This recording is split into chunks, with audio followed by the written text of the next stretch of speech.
Well, after months of fooling around and design work and redesign work and fitting and refitting, I believe I finally came up with a flyable air cooling inlet design that I'm happy with, and I would like to share with anyone interested in potentially making the same. So I have one made, I fabricated it, and I have it installed on the airplane, so I figured while I put together the second inlet, I would document that procedure just in case, as I said, if someone is interested in making their own. So, as usual, I always start with a cardboard template, and this is one of the side templates for the inlet. A few things that I want to point out. These particular inlet templates fit my particular engine, which is an A65 tapered shaft Continental. I do have things marked on the templates as far as hole locations and potential rivet or nut plate locations. However, I highly recommend, as you go through the template making process and when you get into actually fabricating the inlet itself, that you check and recheck and verify the fit of these to your particular engine, because there's always going to be some variances from one to the other, and things may not line up just exact, or the holes may be slightly off a little bit. These give you an idea of a location that is very, very close, but again, I highly recommend that you go through everything step by step and verify that it fits. You can do that initially with the cardboard template. Like this template here is already cut out, and I would highly recommend physically taking the template and fitting it onto the engine just to make sure that it does fit. For instance, with this particular template, I had to enlarge this distance here a little bit. This was just a little bit too tight. This fits on the back side, if you will, of the cylinders, which I'll be showing you as we go through the video. But this would not sit down into the cylinders. This area in here was too tight, so I had to enlarge that a little bit. And it was a learning procedure. As I went, I had to make some changes and rechange things and redesign and whatnot. So again, just before you make your template and punch all the holes and do all the drilling and whatnot, do it in steps just to verify that it will in fact work with your particular configuration. So this is just one of the templates. There's I think there's 5 or 6 individual templates that I use. Here is what I call the outside template,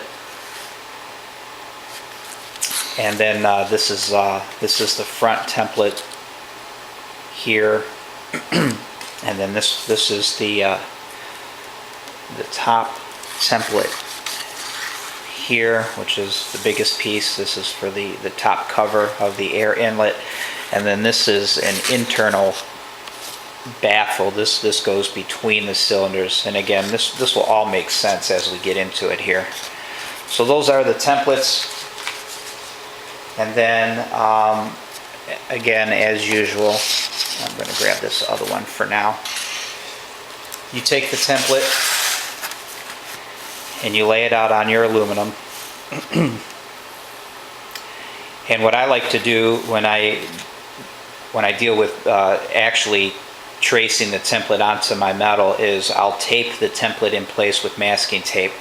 I'll take little pieces of masking tape and just tape it down around the perimeter, different areas, and then I'll go around and I'll trace it. And then where the tape is laying, I'll peel that piece of tape back and I'll trace underneath the tape, and then I'll put the tape back in place just to make sure that this never moves. And you just go around to each of your individual pieces of tape, peel them back, trace your line, put the tape back, peel it, trace it, retape it, peel it, trace it, retape it, until everything is taped. And again, on templates such as this, you could go ahead while it's taped in place and you have it traced, you can go back and punch these hole locations I don't recommend doing that until you are absolutely sure that these locations will in fact work for your particular engine. It may be worthy just to trace it and get the aluminum cut, fit the aluminum to your engine, and then figure out your hole locations. So, and then of course, after you have the piece traced, you cut it out and start your actual fitting and installation of the aluminum pieces. Another thing I wanted to point out is grain orientation. The particular aluminum that I am using, this is 5053 aluminum, and my pieces are 20 thousandths of an inch thick. That's 0.020 inches thick. Talking with some of the sheet metal guys that I work with over at our hangar at work, when you get down to that thin of a material, the bend radiuses you don't need to worry about. You don't need to have any kind of a bend allowance or anything like that when you make your bends. They can be really tight bends, and you can bend right on your line. You don't have to worry about any kind of a bend allowance. The other thing is there are a couple of templates, such as this one and this big one, just as an example. These will get bent on both planes, if you will. So this template gets bent in this orientation and in this orientation. So one of those two bends are going to have to be with the grain, which normally is not something that you don't want to do. You always want to bend perpendicular to the grain of the aluminum. This piece of aluminum, the grain runs in this orientation, so ideally I'd like to make all my bends this way. But with pieces like this, you have your mounting tabs, which would be bent on this plane, and then you have this bend, which is on this other plane, as well as some of these other smaller bends. So having said that, you do what you can with what you have. If you want to orient the bigger runs this way and do your smaller bends with the grain, I chose to make, since these, like I said, these are my mounting tabs, I chose to do my mounting tabs across the grain with these less structural type bends with the grain. But again, with the aluminum being so thin and the 5053 is relatively soft, it's not all that critical if you bend with the grain. Alright, I think that will about do it for the templates. I will readjust my camera here and get a few other things situated and continue on with this fabrication of the cooling inlets. So here's a piece already cut out of the 5052 aluminum. This is what I call the outside side piece for the inlet. This is the piece that is ultimately going to attach to the valve covers on the engine. You'll notice that I have these tabs here that are currently just held on with screws, but ultimately these will be riveted in place. These are made out of 2024 T3. I believe it is 0.25 is the thickness of this material. But those are made from these little templates here. And again, I have holes located on the template, but you would want to verify that these will in fact work after you make your piece. If you want to reorient these holes, maybe add some holes, maybe take some away, whatever you choose to do is fine. This is just a basic general shape template of what I had used to make my tabs. And then when you have this situated on the engine, the top two valve cover bolts will hold this piece in place. And again, you're going to want to verify that on the engine before you do any permanent drilling or riveting, which I don't recommend. I have the entire inlet made and temporarily screwed together to verify that everything fits, and then I'll come back and pull the screws out one by one and replace them with the rivets and or nut plates. So let me let me go over to the engine and show you initially how this is coming together. Alright, a few things I want to point out here at the engine. If you notice, these valve covers, they have an indentation area at each of the bolt locations, and if you fit your thin soft aluminum over top of this and you screw it down, it's going to bend and dimple to try to conform with this indentation. So what I like to do is use thin washers to basically fill that gap, so that when I screw my aluminum onto here, the aluminum has something solid to press up against, and it won't dent or bend. So what I'll do is I'll just lay a couple of washers up in here, just like that, just so they're in place.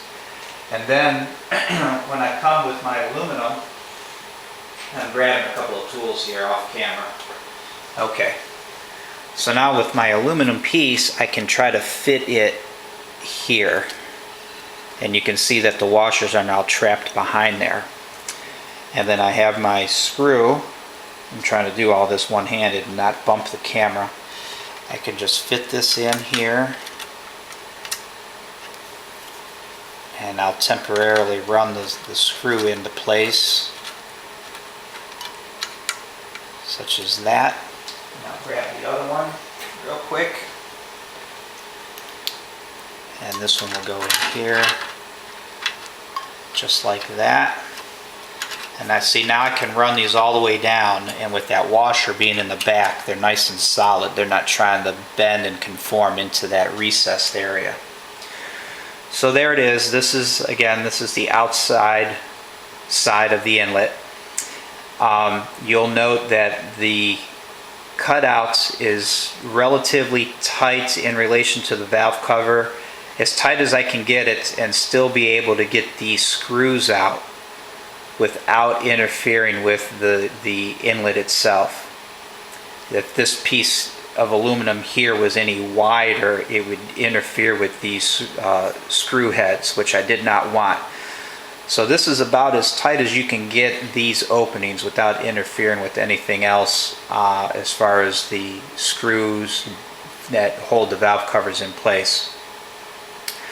The other thing you'll note is that they come down quite a bit toward the bottom of the valve covers, and this is because you want the airflow to come in and be directed down through the fins. If this was short, you may not get that directed airflow that you want. And I also needed enough material here this way so that I could mount that internal baffle. I needed enough material that I could actually mount that, and that internal piece will run from this piece here between the cylinders back to this back piece.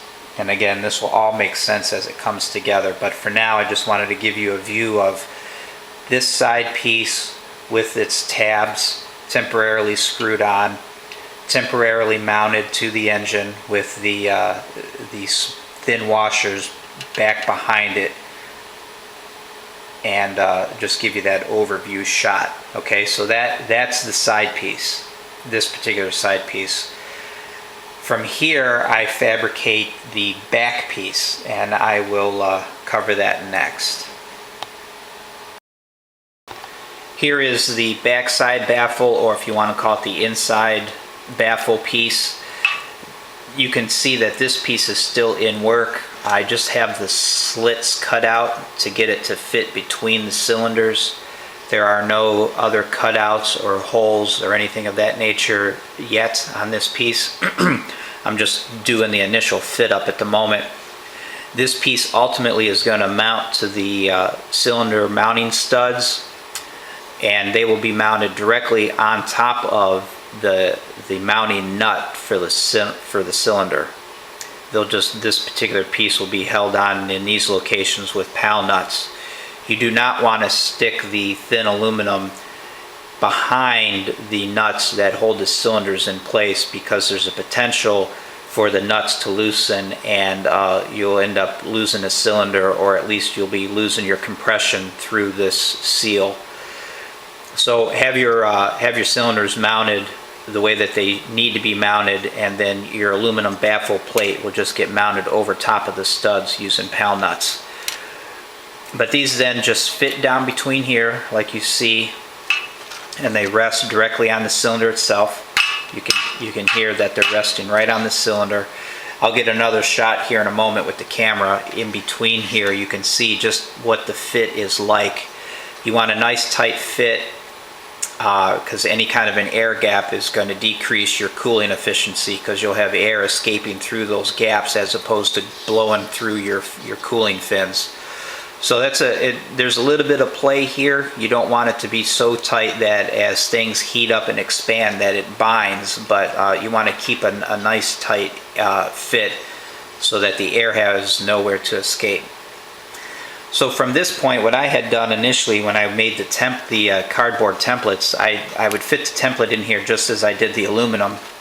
And you can see where I had marked these two top studs with some marker. I put some black marker. You could use crayon, paint, anything like that to mark these studs.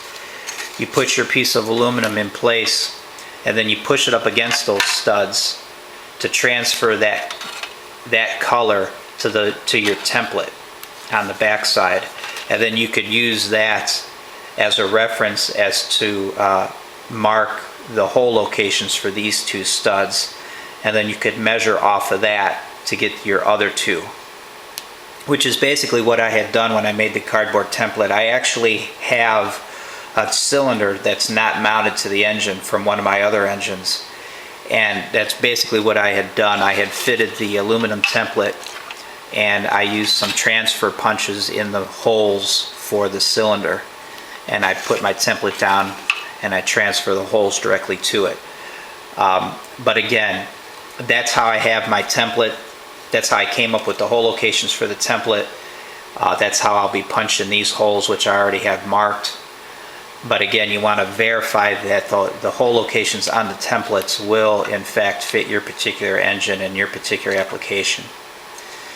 So the other thing that I need to do, which I'll get another shot of here in a moment, these mounting studs of course go all the way around the cylinder, and back between here you have these two studs here. You have two more identical studs further down, and in order to get everything to clear and to fit correctly, I have to make cutouts here to clear those, because there's no way to get this to fit down in between the cylinders.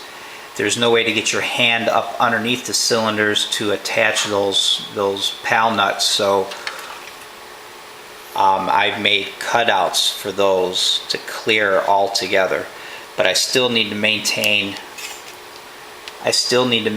this length here for my internal baffle, so I couldn't just cut this off. I have to maintain this length and then just make a cutout to clear those studs, which I'll show you here in a moment once I get this camera off of the tripod. What I'm trying to videotape here are the notches that I had to cut out on that side piece of the cooling intake. This is the side piece that mounts directly to the cylinder studs. I am underneath the engine, and basically what you are looking at are the two studs, the two mounting studs for the cylinders on the bottom side of the engine. There's one here and there's one here. You can see, if I can keep the glare off, you can see the cutouts, how I notched the aluminum to fit around those studs. And then this other piece here, this piece here with the holes in it, that's the inner baffle piece that I'll get to eventually. But you can, I just wanted to give you an idea of the holes that I had, or the notches that I had put in this back piece to clear the mounting studs for the cylinders. The reason I decided to notch these, because you can see that the aluminum does not go completely around those studs.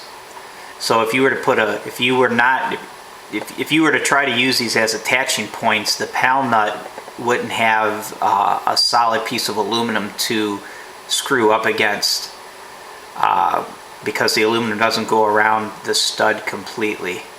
I didn't like that, and quite frankly, it would be almost impossible to get a tool up in here to tighten those. So I just decided to notch around them. So that's what it looks like from underneath the engine, and of course I'll show here in a moment how I made those, how I cut them out, and how they look on the piece itself. I'm getting ready to drill the holes on the back side piece for the cooling inlet. These are the hole locations that will match the studs on that hold the cylinders to the engine. On all of my attaching pieces, ultimately this whole cooling inlet will be riveted together, but I temporarily hold it together with screws. Now I want to use small rivets, so I need to use small screws, in that I don't want to hold it together with size 10 screws, because then in order to fill those holes with rivets, the rivets would be quite large. So I am using a number 32 drill bit, and that's just big enough for my 440 screws to fit, and I use 440 screws to hold all of my pieces together. Once they're all together, I can go back and remove those 440 screws one by one and install the small either 16th or 1/8 inch rivets. So what I normally do then, especially for these type of holes that are going to be quite large, these top two hole locations are going to be 3/8, and the other screw locations are going to be 7/16. So what I like to do is I start with a small drill bit to do the pilot holes, and then I'll step up in increments from here up to the final 3/8 and 7/16. So I may use 5 or 6 different drill bits to step up gradually from this small number 32 up to 3/8 and 7/16. So let me get those holes drilled, and then I'll trial fit this onto the engine and see if the hole locations match.